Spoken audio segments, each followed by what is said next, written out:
अभिवादन स्वीकार कीजिए ब्रजेश मिश्रा का और आप देखना शुरू कर चुके हैं द डिबेट। बहनों भाइयों, भारतीय जनता पार्टी का बहुप्रतीक्षित घोषणा पत्र कल जारी हुआ, जिसमें बीजेपी ने, ऐसा उनका दावा है कि 15 लाख लोगों की ओपिनियन लेने के बाद उन्होंने ये घोषणा पत्र लागू किया है। क्या खास बात है बीजेपी के घोषणा पत्र में? और इसके पहले देश के सबसे बड़ी विपक्षी पार्टी कांग्रेस ने भी अपना घोषणा पत्र 5 न्याय 25 गारंटियां जारी की थी। और उसके पहले अखिलेश यादव, समाजवादी पार्टी, उत्तर प्रदेश की विपक्ष की बड़ी पार्टी, उसका भी घोषणा पत्र आया था जिसपे डाटा और आटा फ्री करने की बात की थी। किसका घोषणा पत्र जनता के बीच इस समय चल रहा है और इनके घोषणा पत्रों पर जनता क्यों वोट दे, आज चर्चा इसी विषय पर। बहनों भाइयों, 3 घोषणा पत्र अब तक बड़े आ चुके हैं। जिस घोषणा पत्र की सबको प्रतीक्षा थी, यानी ruling party Bharatiya Janata party, उसका घोषणा पत्र आज जारी हुआ है। क्या खास बात है इस घोषणा पत्र में और इस घोषणा पत्र से जनता के लिए क्या है? भारतीय जनता पार्टी इस देश में समान नागरिक संहिता, देश में जरूरी काम धंधों के लिए उचित माहौल बनाने और दूसरे बड़े दावे कर रही है। लेकिन इसके इतर नौकरियों का मुद्दा, महंगाई का मुद्दा, ये सब इश्यूज एड्रेस किए जाने बाकी हैं। इस बार बीजेपी का दावा है कि वो देश भर में चाहे ट्रेन की सुविधाएं हों, जहाज की सुविधा हो, इन सब चीज़ों पर वो बहुत उत्तरोत्तर प्रगति करेंगे, इंफ्रास्ट्रक्चर डेवलप करेंगे, हाईवेज बनाएंगे और भी तमाम तरह के इंफ्रास्ट्रक्चर रिलेटेड एक्टिविटीज़ को बढ़ाएंगे ताकि ज़्यादा से ज़्यादा हम विकसित भारत की तरफ अपने लक्ष्य को आगे बढ़ें। बीजेपी ने एक टारगेट दिया है कि 2047 यानी आज़ादी के 100 साल बाद हम एक विकसित राष्ट्र का सपना हमारा पूरा होगा, यह ऐसा बीजेपी का क्लेम है। कांग्रेस का घोषणा पत्र आया जिस पर उन्होंने नौकरियां भी गारंटी की। अब कांग्रेस कह रही बीजेपी के घोषणा पत्र में महंगाई, रोजगार, इन सब की तो कोई बात है नहीं, नौकरियों की बात है नहीं, जीएसटी कैसे ठीक करेंगे इसका कोई जिक्र नहीं है, इलेक्ट्रल बॉन्ड को लेकर स्थिति स्पष्ट नहीं है, ऐसा कांग्रेस का क्लेम है। समाजवादी पार्टी ने एक घोषणा पत्र जारी किया जिसमें वो डाटा और आटा फ्री करने की बात कर रहे हैं, रोजगार के कमिटेड अवसर देने की बात कर रहे हैं कि मोर देन 40 लाख लोगों को नौकरियां हम सृजित करवा सकते हैं। और बहनों भाई, ओल्ड पेंशन स्कीम, ये एक बड़ा बहुप्रतीक्षित मामला है जिसे लाखों कर्मचारी प्रभावित हैं और ये एक बड़ा आंदोलन भी है। समाजवादी पार्टी का कहना है कि वो ओपीएस लागू करने के हक में। कांग्रेस के घोषणा पत्र में जिक्र नहीं है, लेकिन कांग्रेस का कहना है वो सम्मिलित करेगी। कब करेगी अभी स्थिति स्पष्ट नहीं। बीजेपी ओपीएस नहीं चाहती, एकदम उनका भी स्पष्ट है। आज 15 तारीख हो गई है, ठीक 2 दिन बाद प्रचार कार्य समाप्त हो जाएगा। प्रचार समाप्त होते ही पहले चरण की वोटिंग होगी, यानी 19 तारीख को, और 26 को दूसरे चरण की, यानी पहले और दूसरे चरण की 16 सीटों पर वोटिंग की प्रक्रिया पूर्ण हो जाएगी। तो बहनों भाइयों, बड़ा प्रश्न ये उठता है कि इस वक्त जनता के बीच क्या चल रहा है। और ये तीनों घोषणा पत्र जनता के सामने अब आ चुके हैं। जनता को तय करना है कि उसे बीजेपी के घोषणा पत्र के हिसाब से उसके वायदे मंजूर हैं या फिर अपोजिशन में कांग्रेस और समाजवादी पार्टी के घोषणा पत्र पर उसे एतबार है। जनता क्या चाहती है, आज चर्चा हम इस विषय पर करेंगे और पॉलिटिकल पार्टी के घोषणा पत्र का आज हम पूरा इन्वेस्टिगेशन करेंगे। कुछ बयान सुन लें आप, फिर आज की परिचर्चा को हम आगे बढ़ाएंगे।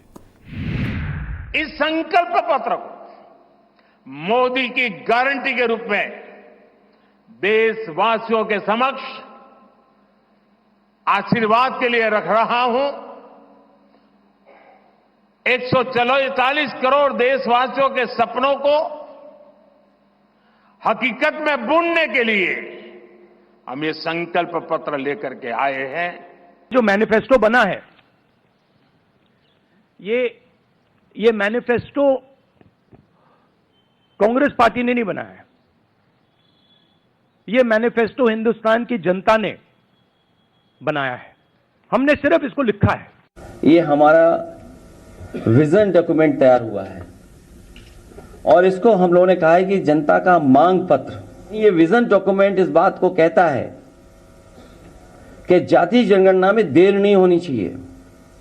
ये विजन डॉक्यूमेंट के साथ हम लोग जनता के बीच में जा रहे हैं। हमें उम्मीद है कि जनता हमारा, समाजवादियों का और गठबंधन का समर्थन करेगी। तो बहनों भाइयों, आज की परिचर्चा को शुरू करते हैं। आनंद दुबे यूपी में बीजेपी के प्रवक्ता हैं, सुनील साजन समाजवादी पार्टी से हैं, सुरेंद्र राजपूत कांग्रेस से हैं, अनिल दुबे राष्ट्रीय लोकदल से हैं, एमएच खान जाने माने पॉलिटिकल एनालिस्ट हैं, आसिम बकार एमआईएम के राष्ट्रीय प्रवक्ता हैं और वीरेंद्र सिंह जी हमारे स्टेट हेड आज मैनपुरी से हमें ज्वाइन कर रहे हैं, जहां वो ग्राउंड पर भी निकल चुके हैं और वहां से क्या हालात हैं इन सब बारे में वो रिपोर्ट भी देंगे और इन घोषणा पत्रों पर पब्लिक की ओपिनियन भी बताएंगे। आप सबका स्वागत, धन्यवाद इस कार्यक्रम में जुड़ने के लिए। आनंद दुबे जी, कार्यक्रम की शुरुआत आपसे करना चाहता हूं और मेरा पहला प्रश्न है आपसे कि भारतीय जनता पार्टी के इस घोषणा पत्र में जिसमें आपने वायदे किए हैं, जनता आपको इन वायदों पर वोट क्यों दे? देखिए ब्रिजेश जी, हमने 2014 में जनता से वादा किया, उसे पूरा किया। उसके आधार पे हम 2019 के चुनाव में गए। इस बीच में 2017 में उत्तर प्रदेश का चुनाव भी हुआ। 2019 के चुनाव में जनता ने हमारे किए गए वादों पर जो हमने डिलीवरी दी उस पर मुहर लगाई। 2019 में फिर सेवा का अवसर दिया। 2019 में हमने विकास की गति को आगे बढ़ाया और 2024 में इसीलिए हम इस संकल्प पत्र को मोदी जी की गारंटी के रूप में लेके आगे जा रहे हैं। ध्यान देने वाली बात यह है कि हमारे इस संकल्प पत्र में डिजिटल इंफ्रास्ट्रक्चर, सोशल इंफ्रास्ट्रक्चर और फिजिकल इंफ्रास्ट्रक्चर तीनों पर ध्यान दिया गया है। इस घोषणा पत्र में हमने कई ऐसे बिंदुओं को छुआ है जिसको अभी तक किसी ने टच नहीं किया है। पहली चीज, हम मछुआरा भाइयों को, पशुपालक भाइयों को किसानों का दर्जा दे रहे हैं ताकि उनको, किसानों को जो सुविधाएं मिलती है वो भी उनको मिल सके। इसके अलावा 70 साल के जो हमारे बुजुर्ग हैं, चाहे वो कोई भी हो, उनको आयुष्मान की योजना से आच्छादित करने का काम कर रहे हैं। साथ साथ 3 करोड़ और घर बनाने का हमने वादा किया है जी। जो हमारे दिव्यांग भाई बहन हैं उनको उसमें वरीयता मिलेगी।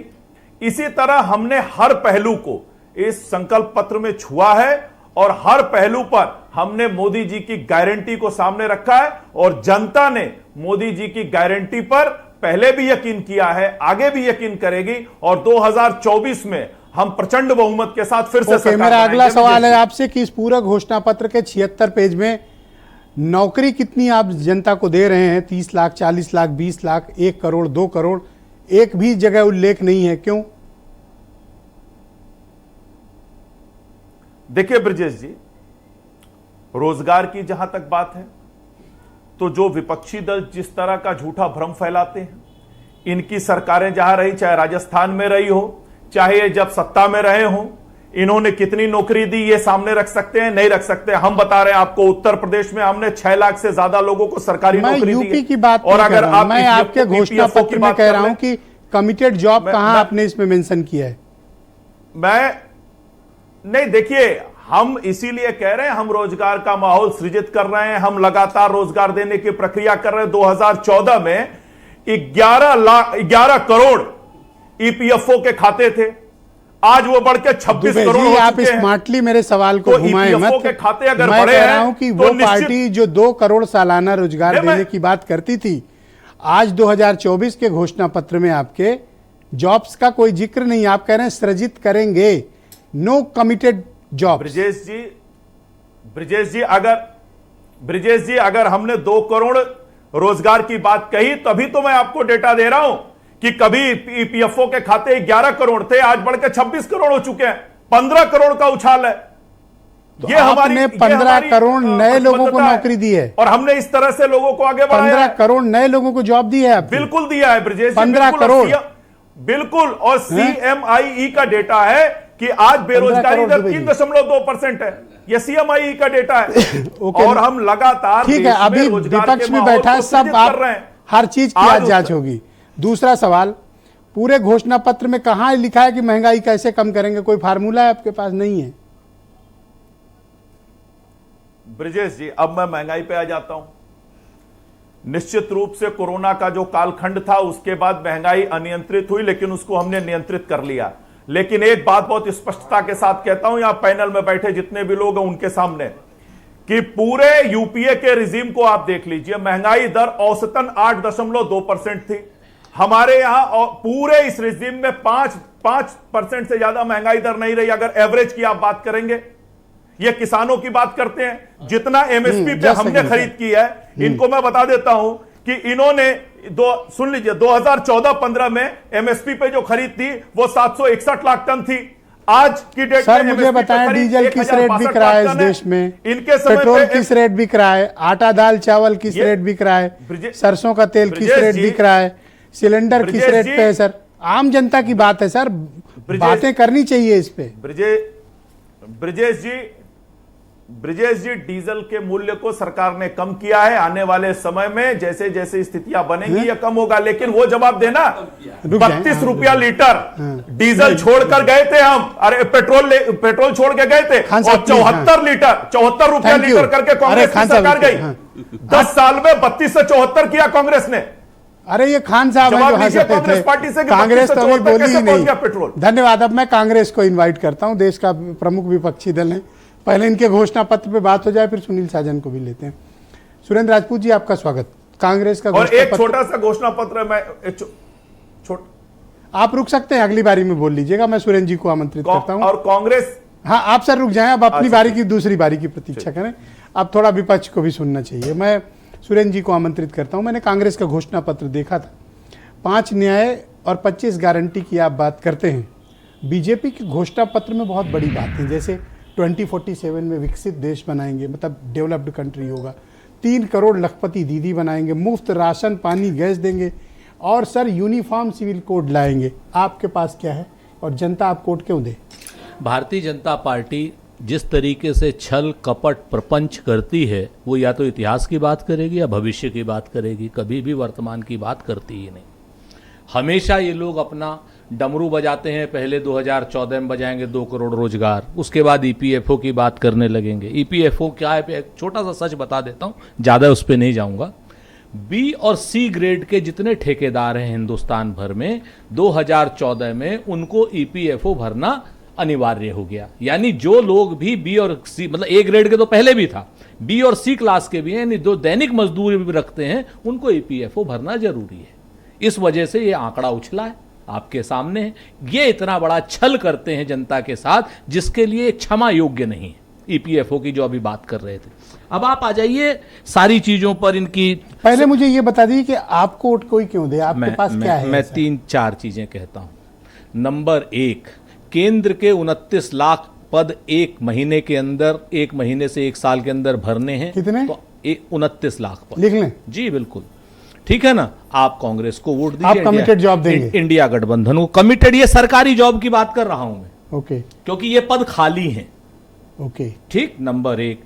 नंबर 2, जो हमारे ग्रेजुएट युवा हैं 25 साल से नीचे के जैसे ही होते हैं, उनको अप्रेंटिसशिप के नाम पर 1 लाख रुपए 1 साल में दिए जाएंगे। ये गारंटी है हमारी। इसके लिए आप कांग्रेस को, इंडिया गठबंधन को वोट दें। हमारी जितनी गरीब महिलाएं, बीपीएल से नीचे की महिलाएं हैं, वो जो परिवार की मुखिया हैं, उनको 1 साल में 1 लाख पर ईयर उनको पैसा मिलेगा। उसके लिए, चूंकि वो लखपति बहनें हमारी बने, उसके लिए आप वोट हमें कांग्रेस को दें, इंडिया गठबंधन को वोट दें। किसानों की एमएसपी की गारंटी आपको चाहिए, तो वोट जो है कांग्रेस पार्टी को और इंडिया गठबंधन को दें। हमारे यहां पर ये मुख्य बातें हैं। आपको मैं बात बताता हूं कि ये, अगर आपको रोजगार परक विकास चाहिए, युवाओं को बेरोजगार चाहिए, किसानों को एमएसपी की गारंटी चाहिए, अब महिलाओं को सम्मान के साथ जीने का हक चाहिए, 1 लाख रुपए साल का, बिल्कुल। सर वो तो यूसीसी दे रहे हैं, आप नहीं दे रहे हो। कौन से? देखिए, फिर हमने कहा कुछ मुद्दे ऐसे हैं जिसको लेकर के लोग बड़ी बड़ी बातें करते हैं। कभी यूसीसी, अभी जैसे कह रहे थे सीए, अब एनआरसी हटा दिए अपने यहां से, डर गए ना, डरे हुए डरपोक लोग, कायर लोग। बाकी इसके मामले में आसिम बकार अच्छा बोलेंगे, एनआरसी के मामले में हम ज्यादा नहीं बोलते। अपनी बाध्यता मत पेश करें। हम आपको बहुत साफ बताएं कि सीए बात करेंगे, कभी यूसीसी की बात करेंगे, कभी किसी। अरे भाई, आदमी को अब आपके पास 1 मिनट बचा है, आप बताओ उनके घोषणा पत्र में क्या कमी है, अब बोलो आप। उनके घोषणा पत्र में ना तो बेरोजगारी की बात है, न अग्निवीर की बात है, न महिलाओं के प्रति सम्मान की बात है, न महंगाई की बात है। बेरोजगारी और महंगाई दो शब्द तो उनके 76 पन्नों में है ही नहीं। एक बात। दूसरी बात, भारतीय जनता पार्टी को घोषणा पत्र नहीं, माफी पत्र और शर्मिंदा पत्र देना चाहिए, क्योंकि 2014 में इन्होंने कहा था बुलेट ट्रेन देंगे, इन्होंने कहा था भाई क्या नाम 2022 में हम किसान की आय दुगनी कर देंगे, कर्ज और खर्च चौगुना कर दिया। सर 30 सेकंड दे दीजिए सिर्फ 30 सेकंड सर। अभी कर्ज और खर्च चौगुना कर दिया इन्होंने किसानों का। एमएसपी की गारंटी नहीं दी, इन्होंने कहा था हर घर को 2022 तक छत दे देंगे, बिल्कुल नहीं दिया इन्होंने किसी भी तरीके का कोई वादा पूरा नहीं किया। उत्तर प्रदेश में किसी को सिलेंडर अगर मुफ्त मिल रहा हो तो सुनील साजन को स्क्रीन पे लाया जाए। बहुत बहुत धन्यवाद आपका सर, शुक्रिया। मैं सुनील साजन जी को आमंत्रित करता हूं, समाजवादी पार्टी के प्रवक्ता हैं। सुनील जी, आपका स्वागत है। मैंने समाजवादी पार्टी का घोषणा पत्र, जिसको विजन डॉक्यूमेंट और मांग पत्र का आप लोगों ने नाम दिया, उसका अध्ययन किया था। मैं आपसे जानना चाहता हूं कि आपके इस घोषणा पत्र में ऐसा क्या है कि जनता आपको वोट करे? देखिए ब्रजेश जी, आपका बहुत बहुत धन्यवाद। आपने हमारा जनता की मांग का पत्र, हमारा अधिकार आपने पढ़ा होगा, लेकिन फिर भी आपके कार्यक्रम के माध्यम से दर्शकों तक इसकी एक झलक पहुंच जाए। और मुझे नहीं लगता कि जो लोगों की मूलभूत जरूरतें हैं उनमें कोई भी चीज ऐसी होगी जो छूटी होगी। देखिए, समाजवादी पार्टी ने आटा के साथ डाटा देने की भी बात की है। समाजवादी पार्टी ने कहा है कि हम सरकारी नौकरियां देंगे, जाति जनगणना कराएंगे, उसके आधार पर लोगों की मदद करेंगे, उनको हक अधिकार देंगे।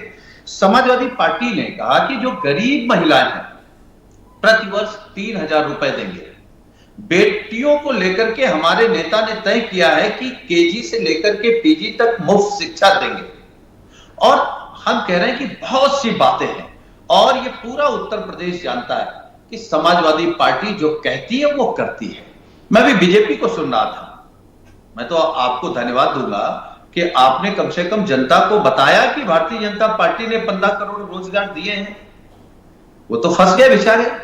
और बीजेपी को अगर समझना हो, आप अगर हमसे अगला सवाल ये करेंगे कि भाई बीजेपी ने ये कहा है, तो बीजेपी का जो संकल्प पत्र है जी, वो जनता जानती है। इनका संकल्प पत्र 14 और 19 में जो आया, ये महंगाई के खिलाफ थे, रोजगार के इंतजाम कर रहे थे, देश की सीमाओं को सुरक्षित कर रहे थे, डीजल पेट्रोल गैस के दाम घटा रहे थे, रुपए को डॉलर के बराबर ला रहे थे, हवाई चप्पल पहनने वाले को हवाई जहाज में उड़ा रहे थे।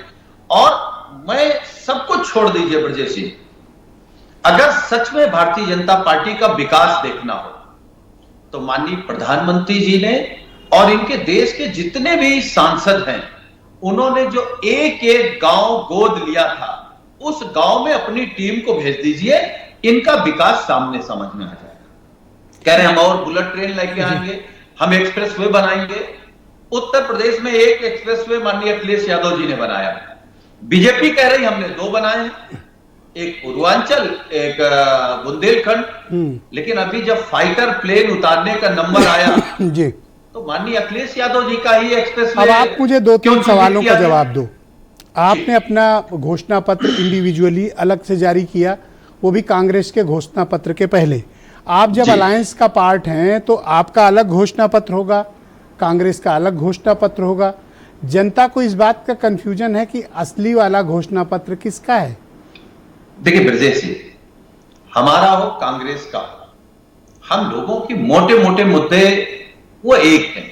जाति जनगणना समाजवादी पार्टी कराना चाहती, कांग्रेस कराना चाहती। गरीब महिलाओं की मदद। बहुत ही बेसिक अंतर है आपके और उनके में। आप ये कहते हैं कि पुरानी पेंशन की व्यवस्था को बहाल, कांग्रेस का घोषणा पत्र इस पर साइलेंट है। हालांकि सुरेंद्र जी ने ये बात कही थी कि वो संशोधन करेंगे, पर अब तक नहीं। से कहता हूं ओपीएस सिर्फ हम लोग 3 राज्यों में लागू की है। नहीं तो आपने इसको घोषणा पत्र में क्यों नहीं लिया? वो चूक हुई, हमने कहा ना इसको चूक हुई बता रहे हैं। हाँ, yes, continue, go ahead.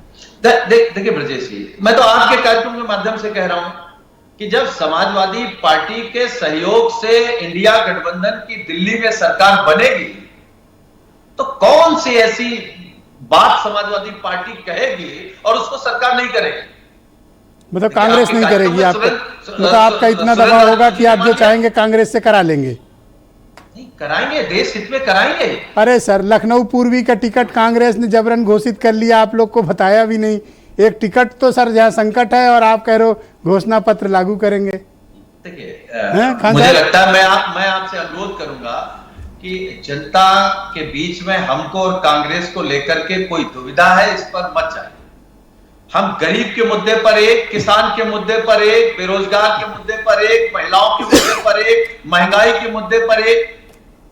Sir पर सीट आपकी और घोषित सुरेंद्र राजपूत कर रहे हैं अपना कैंडिडेट, ये एक वाजिब सवाल था, इसमें कोई इतना आपको मतलब तिल मिलाने की जरूरत नहीं है। ये घोषणा पत्र का हिस्सा है क्या? अच्छा आप बता दीजिए। बिल्कुल तिल मिलाया नहीं। क्या आपका अलायंस नहीं है उनके साथ? बिल्कुल है, राष्ट्रीय देखिए उन्होंने कहा यस मैं तिल मिला, मैं तो उनकी नहीं ऑनेस्टी को सलाम करता हूं। मैंने मतलब आपसे क्या सर आप देखिए डिबेट का रूल तोड़ रहे हैं सर। अब सुनील जी की बारी, बोलिए सुनील जी। जी नहीं मैं तिल मिलाया नहीं, और बिल्कुल कांग्रेस से क्या तिल मिलाना, जिससे दोस्ती कर ली, जिसके साथ मिलकर के बीजेपी को हराने का संकल्प है, तो उनकी कुछ अच्छी अच्छा जब मैं अभी डिबेट में आ रहा था तो मुझसे बार बार ये सवाल कर रहे थे अनिल दुबे, अभी हैं डिबेट में, जी ये कह रहे थे पूछिए एक भी ज्वाइंट रैली हमारे इलाके में करके दिखाएं। बात तो उनकी वाजिब है, आप लोग की एक भी ज्वाइंट रैली नहीं हुई।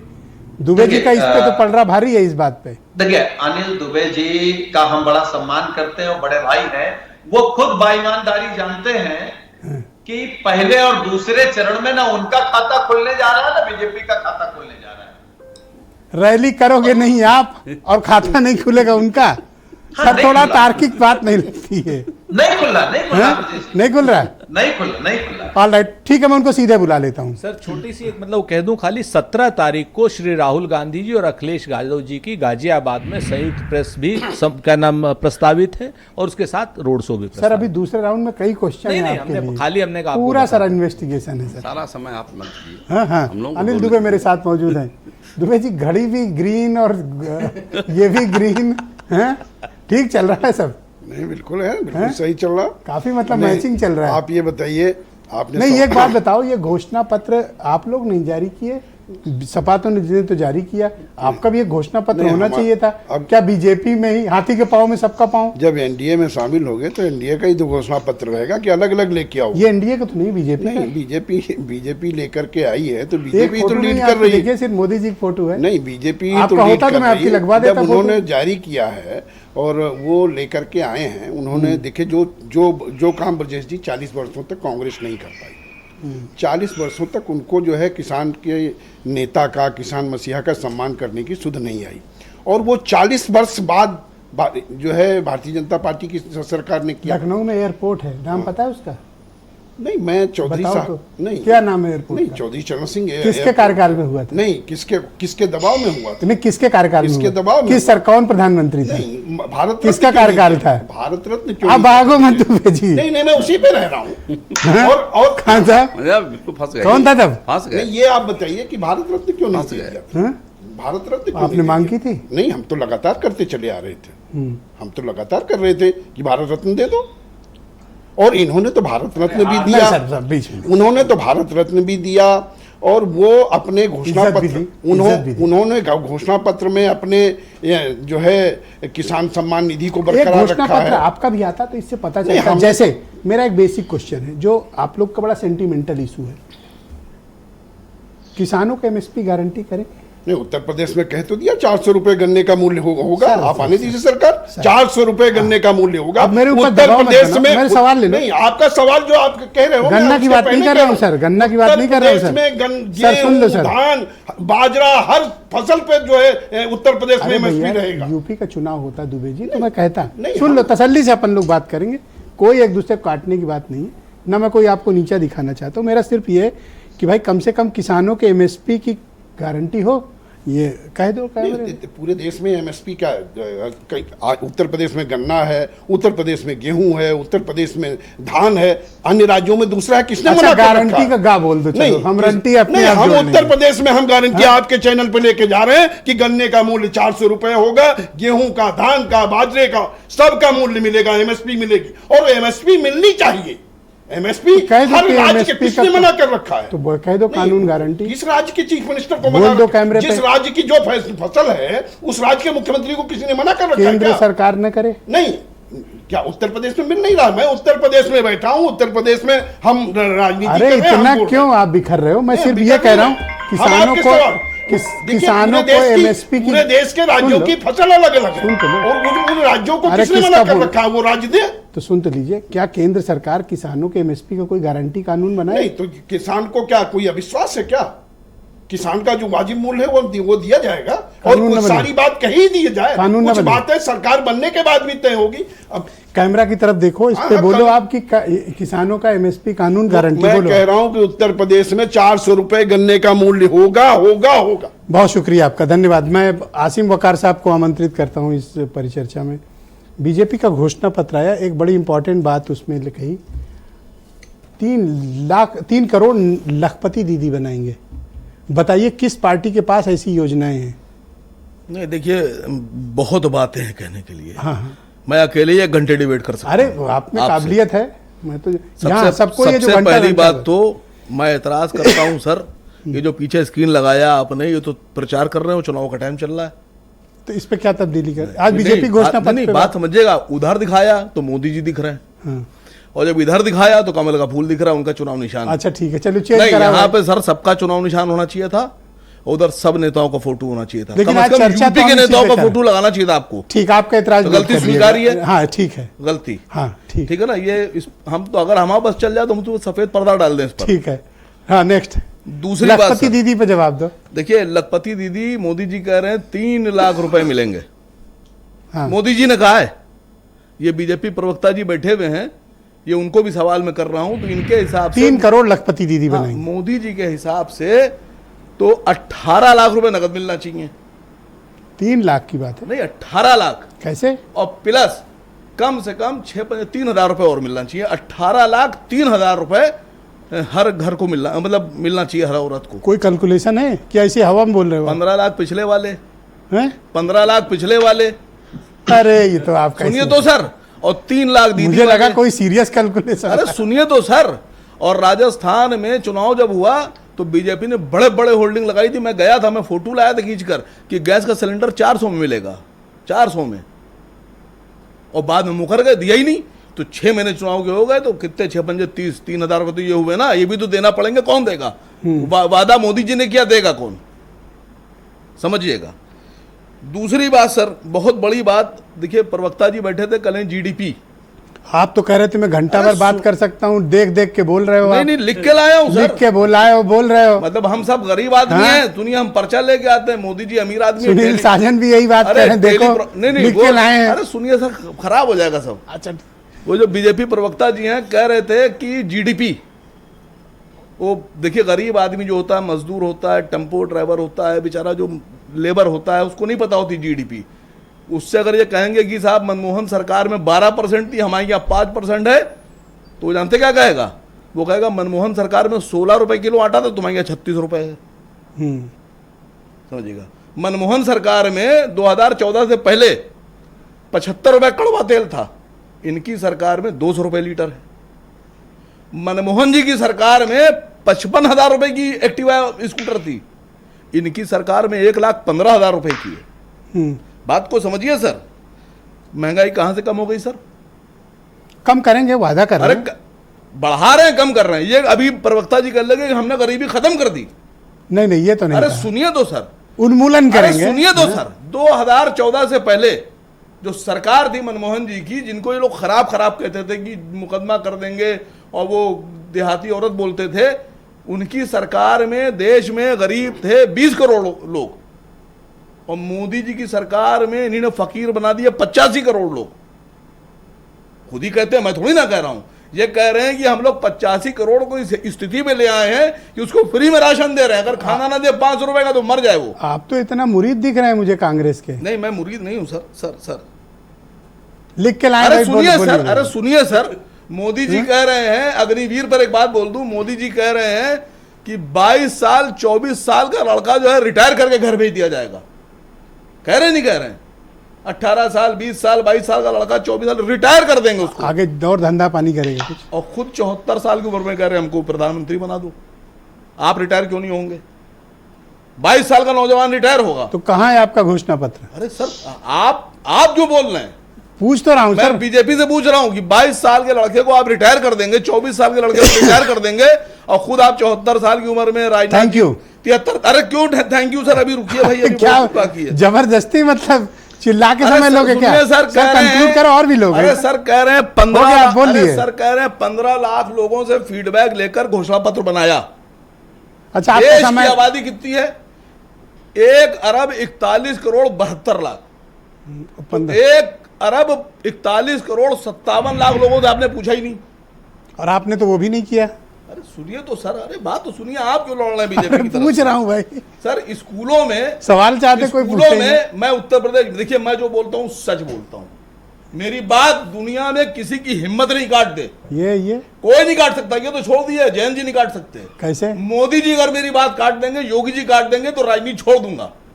अरे इतने बड़े बड़े दावे। उत्तर प्रदेश में स्कूलों में जो एडमिशन फीस वसूली जा रही है, एडमिशन फीस जिनको बता रहे हैं ना महंगाई कम कर दी है, वो 12,000 रुपए से लेकर 38,000 रुपए तक की है एडमिशन फीस। अब अंदाजा लगाइए, गरीब बच्चा थैंक यू जाए सर। तो सर आप बोल रहे हैं सर नहीं हो गया, दूसरे राउंड में टाइम लीजिएगा ना, पूरा निबंध थोड़ी पढ़ने दूंगा, और लोग भी हैं। मतलब हमारी ले बात ही नहीं होने लीजिएगा, दीजिएगा। हो गया। मैं खान साहब को आमंत्रित ठीक है कर, सर, चलिए, ना एमएच बोलने खान दीजिए। नहीं, मैं आपका समय सुनील साजन ने मांग लिया है कि वकार भाई हमारे मित्र हैं, हमारा उनका समय हमें दीजिएगा। मैं एमएच खान जी को आमंत्रित करता हूं। खान साहब आपका शुक्रिया। मुझे बताइए कि बीजेपी का घोषणा पत्र आप जब देखते हैं और कांग्रेस समाजवादी पार्टी का, आप इन तीनों के बीच जब कंपैरिजन करते हैं तो क्या पाते हैं? माननीय ब्रिजेश जी, मैं अभी भारतीय जनता पार्टी के प्रवक्ता ने 2014 की बात शुरू की। 2014 में जब मनमोहन सिंह की सरकार थी, उसके 6 महीना पहले सुप्रीम कोर्ट ने एसआईटी गठित करने के लिए कहा था। मैं बहुत गंभीर बात कह रहा हूं, सुनिएगा आप। मनमोहन सिंह सरकार ने एसआईटी गठित नहीं किया। किस मामले में? किस मामले में? काले धन के मामले में। ओके। काले धन के मामले में एसआईटी नहीं गठित किया। 26 जून को आदरणीय मोदी जी ने शपथ लिया और 27 जून को एसआईटी गठित कर दिया। ठीक है। सुप्रीम कोर्ट में ने कहा गठित कर दो। आज 10 साल हो गए, एसआईटी का क्या हुआ मैं जानना चाहता हूं। 10 साल में एसआईटी का क्या हुआ? और सुप्रीम कोर्ट भी चुप है इस मामले में कि क्यों नहीं पूछ रही सुप्रीम कोर्ट के एसआईटी का क्या हुआ। अब वहां का जो बैंक है, स्विट्जरलैंड का बैंक जो है, स्विस बैंक जो है, वो खातेदारों का नाम भी भेज चुका है बीजेपी की सरकार के पास। तो क्यों नहीं नाम अनाउंस होता है? क्यों नहीं एसआईटी खुलासा करते? दूसरा मुद्दा ये कि इन्होंने कहा था किसानों का जो है आय दोगुना कर दूंगा। दोगुना हुआ क्या? ये किसानों को हितैषी बैठे हैं। गन्ना का मूल्य, बकाया मूल्य दिया क्या? किसान जो है जाड़ा बरसात गर्मी में खेत में अपने काम करता है और उसके बाद अपने ट्रैक्टर टाली पर ले जाके मिल में पहुंचाता है। उसका पैसा आप 2 साल 3 साल के बाद दोगे आप? शर्म नहीं आती? हम अपना माल बेच रहे हैं, सारी चीज का मूल्य, कुरकुरे का मूल्य तो तुम तय करते हो, मूंगफली का मूल्य तो तुम करते हो। सपा का घोषणा सपा का घोषणा पत्र तो पहले आ चुका है ब्रिजेश जी कि 16% आरक्षण मुसलमानों को दूंगा। पहली सरकार जैसे बनेगी वैसे ही 16% आरक्षण मुसलमानों को दूंगा। दिया? नहीं दिया। ये घोषणाएं पत्र जो है, ये प्रपंच पत्र है, ये सब झूठे हैं, ये सब पब्लिक। मैंने बता दिया मनमोहन सिंह सरकार ने नहीं किया एसआईटी गठन काले धन पर। काले धन आने पर मोदी जी ने कहा था कि 15 लाख रुपया सबके खाते में जाएगा, तो क्यों नहीं आ रहा है? इनका नहीं, काला धन क्यों नहीं आ रहा है? ये कह रहे हैं गारंटी, कह रहा हूं किसान एमएसपी गारंटी कहीं नहीं बोल नहीं पाते। में है, झूठ बोल रहे हैं। कौन? ये झूठ बोल रहे हैं। कौन? देंगे कब? अभी दें? अरे आप देंगे कब? अरे छोड़ो यार, बीच में, अरे बीच इसमें में। छोड़ो यार, बहस ना करो यार। किसान नहीं, आप ऐसे मत पेश आओ किसी के साथ, आराम से। देखिए मिश्रा जी 700 किसान शहीद हो गया। इन लोगों को शर्म नहीं आई? किसको? इन्हीं लोगों को जो किसानों की बात करते हैं। 700 किसान शहीद हुआ है, इसका जवाब इनके पास है? 700 किसानों को शहीद का जवाब का है इनके पास? किस लिए चले गए आप? अभी आप भाई किसानों का भला कैसे करेंगे? सत्ता में रहेंगे तब आप करेंगे। चाहते हो कि किसान जीवन भर सड़क पर बैठा रहे, किसान धरना ही नहीं, देता आप रहे, हवाई जहाज किसान में खुशहाल न हो, किसान हवाई जहाज में न बैठे, किसान की आमदनी न बढ़े? आप बिठा- आप चाहते हो कि किसान हमेशा सड़क पर बैठा रहे? आप चाहते हो कि किसान हमेशा आंदोलन करता रहे? लगा के घूमो, नहीं, आप क्या चाहते हो? आप किसान की खुशहाली नहीं देखना चाहते? हरा पट्टा लगाओ, आप किसान की खुशहाली नहीं देखना चाहते? नहीं नहीं, आप जैसे लोग नहीं, किसानों की दलाली आप करते हैं, बताओ ना, आप किसानों की चाहते हो दलाली कि कर रहे हैं। ऐसे मत बोलो, किसान ऐसे नहीं, करो, आराम से। किसानों की दलाली मत आराम करो, से। सत्ता पाने के लिए, किसान को सत्ता खुशहाल पाने बनाना के लिए चाहते हैं। किसानों की दलाली कर रहे हैं। कौन? वो हमेशा RLD दया का पात्र ऐसा नहीं। RLD बिल्कुल सही है, बिल्कुल सही है। क्यों नहीं किसानों का दाम दूना हो रहा है? क्यों नहीं गन्ना लड़ रहे किसानों का बकाया पूरा हो रहा है? सरकार में गए, नहीं नहीं, कराएंगे भी। सरकार में अभी घोषणा पत्र आज आया है। आप लिख लीजिए 400 रुपए आपके बीच में मैं बोल रहा था क्या? हाँ बिल्कुल, आप लिख आपके बीच में बोल रहा था ओके, क्या? बीरेन जी को लाइए, आज आप लोग शांति नहीं, से। मेरा समय नहीं, मुझे समय हाँ, मैं नहीं दूंगा दिया। समय, ओके। मेरे साथ जाति हो गई, मेरे साथ जाति हो गई। नहीं, कोई जाति नहीं, आप भाई हैं हमारे। जाति हो गई, भाई- ये गलत बात बोलना है। नहीं, मैंने खाली कोई गलत बात नहीं की। सत्ता पाने के आपने लिए गलत बात की, मैंने किसानों गलत को बात का 700 जवाब दिया। किसानों को कुर्बान कर दिया। Please cooperate. सत्ता पाने के लिए। खान साहब, थैंक यू। सत्ता के लिए आपने एक सवाल पूछ लिया कि हवाई अड्डे का नाम क्या है, बोलती बंद हो गई। नहीं, आप बताइए, हवाई भारत अड्डे का का मैंने उनसे सवाल किया, उन्होंने अरे रुक जाओ भाई, खान साहब, खान साहब थोड़ा। उस वक्त मिश्रा जी, उस वक्त इनके अजीत सिंह जी साथ में हो गए थे कांग्रेस के। अरे आप रुक बस जाए एक हवाई अड्डे का नाम बदलने पर भाई, आप हमारे तो रुक उस जाए। वक्त वो भी अरे कर आप सकते सब लोग थे। अपने मित्र हैं। नहीं किया इन्होंने। बीरेन जी जुड़ चुके हैं मैनपुरी से हमारे साथ। बीरेन जी, आपका स्वागत। क्या माहौल चल रहा है जनता के बीच और किसके घोषणा पत्र की जनता के बीच ज्यादा चर्चा है? बीरेन जी। देखिए, चुनाव अपने सबाब पर है और प्रचार धुआंधार चल रहा है। बात घोषणा पत्र बनाम घोषणा पत्र की है और बीजेपी ने जो अपना घोषणा पत्र जारी किया है 2047 तक का एक लक्ष्य दिया है।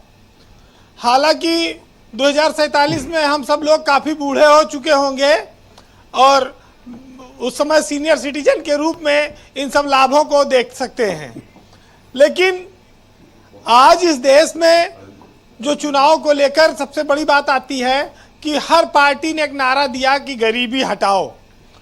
70, 75, 80 साल हो गया, गरीबी हटी नहीं, गरीब बढ़ते गए। महंगाई, बेरोजगारी पर हर चुनाव में चर्चा होती है, लेकिन वोट फिर जाकर जातियों के आधार पर, धर्म के आधार पर बढ़ जाता है।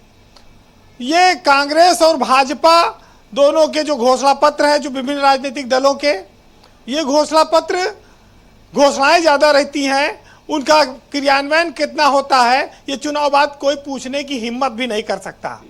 आज तो खूब लोक लुभावन बातें होती हैं। ब्रजेश जी, महंगाई, बेरोजगारी, तमाम ऐसी परेशानियां दंश आए जो लोगों ने झेला। कोरोना काल के बाद जो मध्यम वर्ग है, गरीब वर्ग है, इसकी जो परचेजिंग पावर कैपेसिटी है वो घटी है। लोगों के लिए जीवन स्तर बहुत सामान्य नहीं रहा। तो ये सब चुनौतियां लोगों ने पिछले 3-4 सालों में झेली और अब उनके सामने एक नए विजन लेकर राजनीतिक दल आ रहे हैं 2024 के चुनाव में। ये चुनाव निश्चित ही इस देश की तरक्की के लिए, इस देश की दिशा को तय करेंगे और ये चुनाव सीधे एनडीए बनाम इंडिया है, यानी कि मोदी बनाम अदर्स है। और यही वजह है कि अगर पूरा भाजपा, पूरा एनडीए मोदी के नाम पर वोट मांग रहा है तो दूसरी ओर अलायंस में जो लोग लड़ रहे हैं उसमें नेताओं के बजाय लोग अलायंस के वजह से उनके साथ हैं। कहीं राहुल गांधी है, कहीं अखिलेश यादव हैं, कहीं मायावती हैं, कहीं कोई है।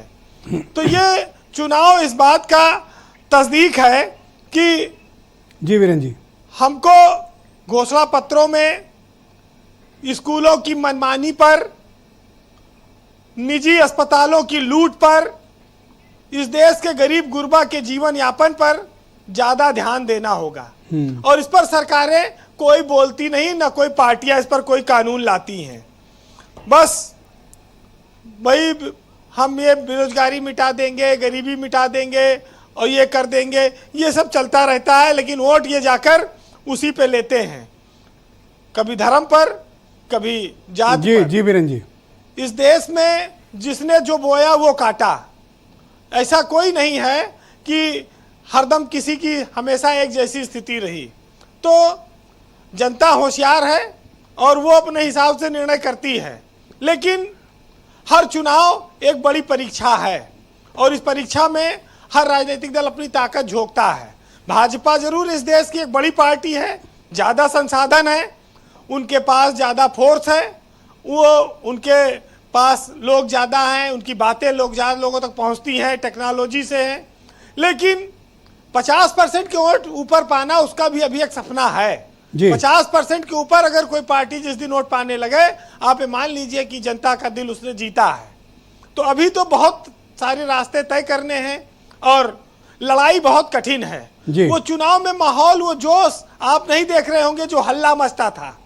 तो ये दर्शाता है कि मतदाता उदासीन है, लेकिन उसने मन में ये मन बना लिया है, दिल में रख ली है कि वोट किसे देना है। ये उसके दिल में क्लियर बात आ चुकी है जी।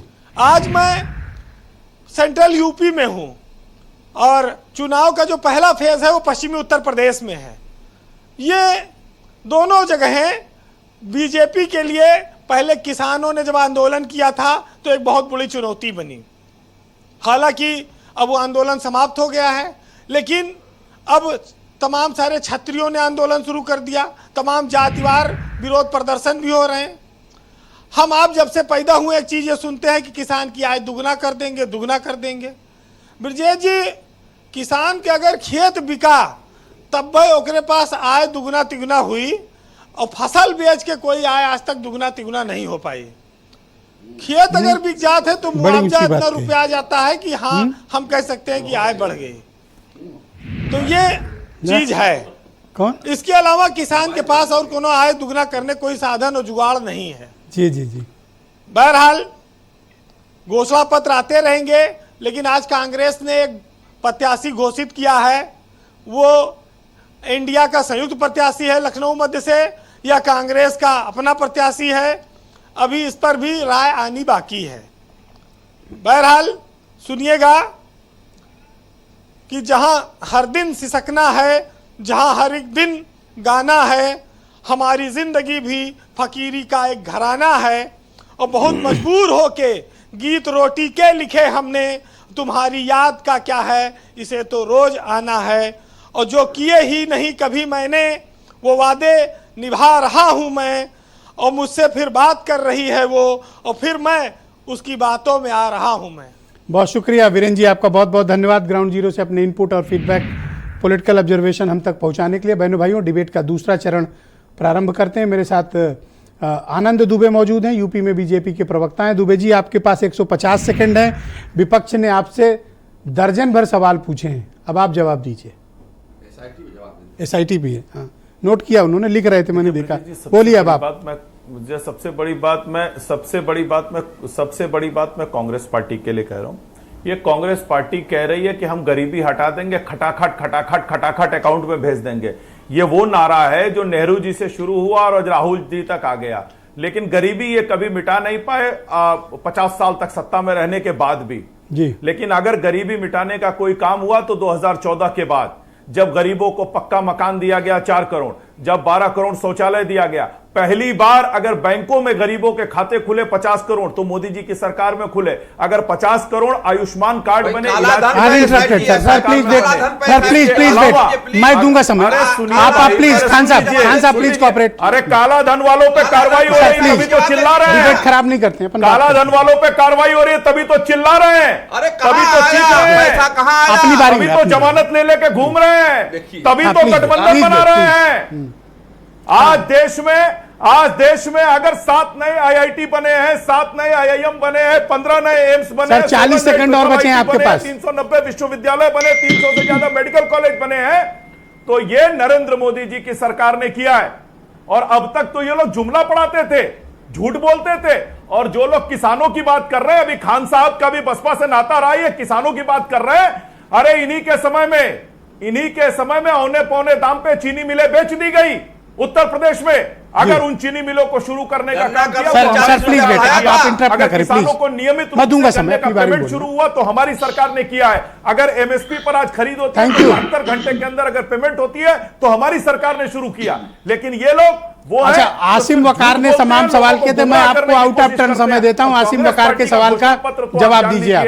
आसिम इनका वकार घोषणा के पत्र सवाल क्या का है? जवाब मिलना चाहिए। हम सुनिश्चित करेंगे कि देश में मुस्लिमों का पर्सनल कानून चलता रहे। हम सुनिश्चित करेंगे सर, उनका छोड़ो, कि आसिम विदेश वकार का कोई जवाब मुस्लिम दो। युवा पढ़ने जाएगा उसको स्कॉलरशिप देंगे।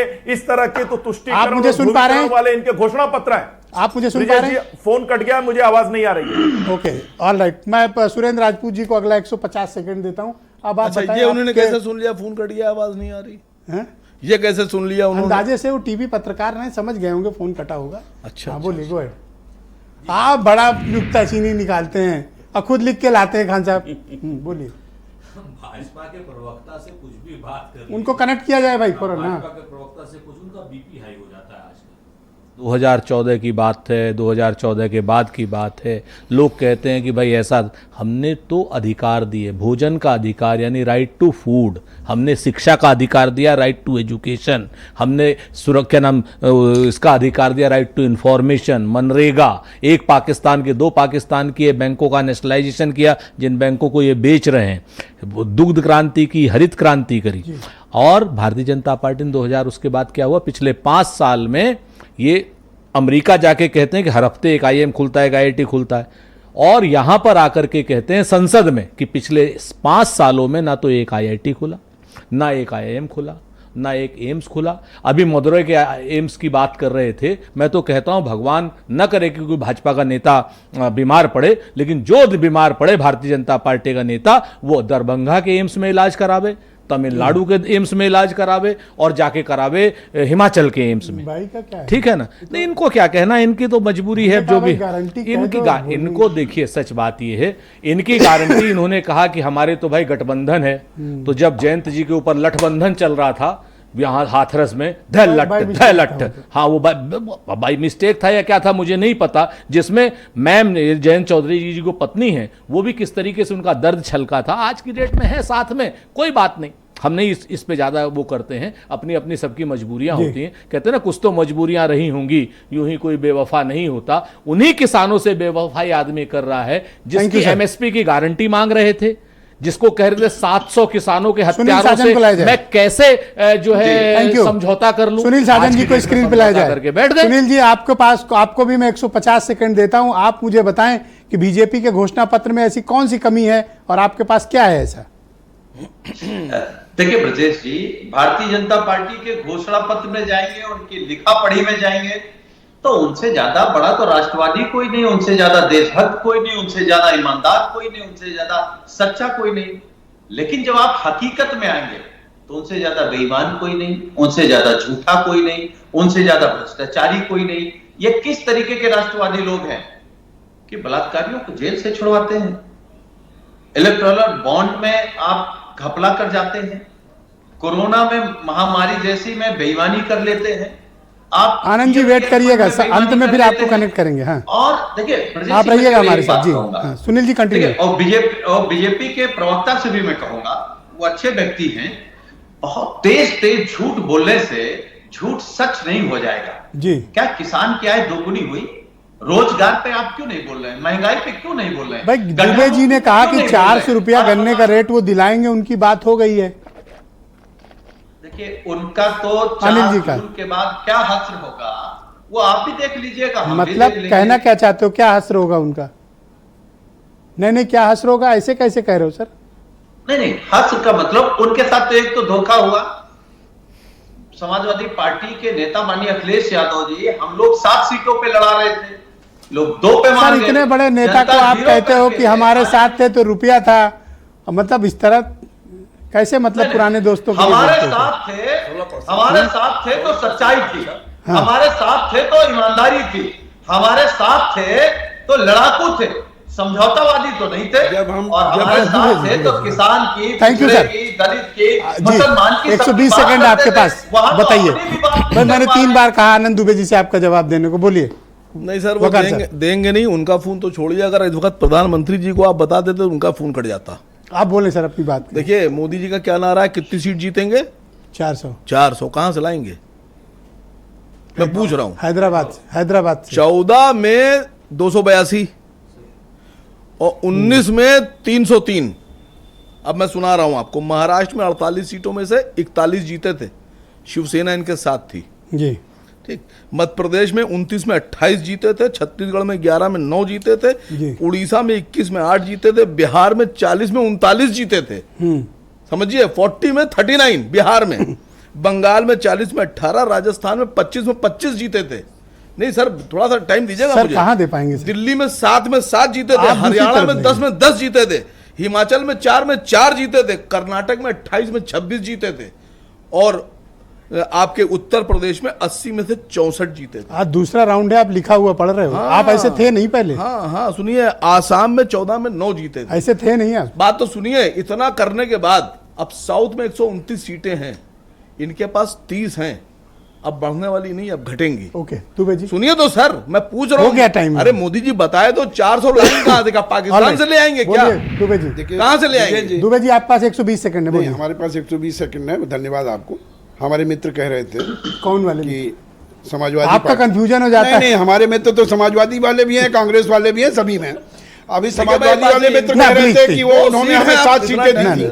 7 आपकी तो वो भी नहीं है सर। 7 सीटें दी थी, किन रूपों में दी थी वो छिपा नहीं है। एतराज कर रहे हैं कि आपको टाइम क्यों दे रहा हूँ, कोई बात हुई? 7 सीटों पे दी थी। अब उन्होंने हमने जो भी सीटें ली है, लेकिन वो आज 17 तारीख को पश्चिमी उत्तर प्रदेश में पहले चरण का प्रचार बंद हो जाएगा। अच्छा। समाजवादी पार्टी इंडिया गठबंधन का कोई भी नेता वहां एक रैली नहीं कर पाया। झूठ बोल रहे हैं। उनमें हिम्मत नहीं है, उनमें हिम्मत आज अखिलेश यादव थे, कल अखिलेश यादव थे, परसों 12 को, 13 को, 14 आप वाली बात हम जब विपक्ष में थे, नहीं, हमारी सोच हम क्या जब प्रियंका विपक्ष में गांधी जी थे, सहारनपुर में थी, रोड शो कर रही हम उससे भी ज्यादा प्रियंका गांधी जी रोड शो कर रही थी। ज्यादा भी चिल्ला लेते क्या बात कर रहे हैं। हैं? जब आप बोल रहे तो मैंने 17 तारीख का है सर, 17 को है ना? हाँ, अभी है। तो नहीं किया। और सुन लीजिए, ये। बिजनौर की रैली, पीलीभीत की रैली, कब करेंगे? बिजनौर की रैली, अखिलेश जी कर रहे हैं, आप नहीं कर रहे। हम एक सीट पे लड़ रहे हैं, हमने एक सीट लड़ रहे हैं, हम एक सीट पे लड़ रहे हैं, सहारनपुर में हमारी रैली होगी। उनको बोलने दो। आप अन्याय कर रहे हैं, आप अन्याय कर रहे इतना हैं। झूठ, इतना छल, आप और अन्याय। जयंत जी की पार्टी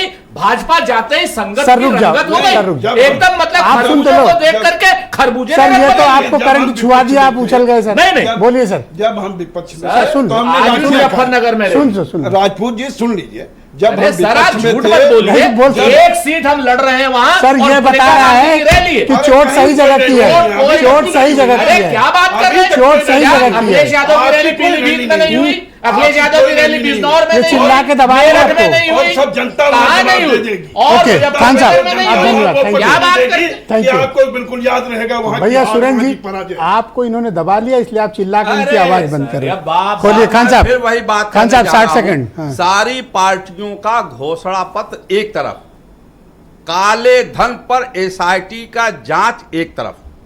प्रधानमंत्री मोदी जी ने 26 तारीख को शपथ लिया था और 27 तारीख को उन्होंने घोषणा कर दिया था कि एसआईटी गठित हो गई। सुप्रीम कोर्ट को बताया था कि काला धन आएगा, 15-15 लाख रुपया सबके खाता में जाएगा, 2 करोड़ नौकरी आएगी। वो कहाँ है बताना चाहिए सब। ओके, आनंद दुबे, सब लोग बताइए, आनंद दुबे बताइए कहाँ है 20 सेकंड। SIT गठन करने के बाद कहाँ thank you. Anand Dubey 20 second, बोलिए, गो अहेड। देखिए अभी मैं समाजवादी पार्टी के प्रवक्ता को सुना, उन्होंने कहा 4 जून के बाद इनका हश्र क्या हो, या कैसी भाषा हो चुकी है इनकी। शिवपाल यादव जी धमकी देते हैं वोटरों को कि तुम्हारा हिसाब किताब अच्छा, करेंगे। ये खान साहब को तो जवाब दे दो। रहे हैं यहाँ पे खान साहब, के बाद हश्र क्या होगा। इसका मतलब है कि ये पूरी तरह से डरे हुए हैं, पूरी तरह से भ्रमित है और पूरी तरह से हार को स्वीकार कर चुके हैं, लेकिन सिर्फ और सिर्फ झूठ बोलने का काम कर रहे हैं टीवी पे बैठ के। लिस्ट ने दिया है, हम आपको गारंटी और काला धन वालों के ऊपर कार्रवाई हो रही है, इसीलिए विपक्ष मिला रहा है। आनंद दुबे जी, सर धन्यवाद, आनंद बहुत बहुत धन्यवाद, गैस शुक्रिया, सिलेंडर कहाँ है? धन्यवाद, बहुत बहुत धन्यवाद, थैंक यू सर, इसीलिए बहुत बहुत मिला धन्यवाद रहे सर। हैं। डिबेट ओवर, बहुत बहुत शुक्रिया और आप सभी का बहुत बहुत धन्यवाद इस कार्यक्रम को देखने के लिए। नमस्कार।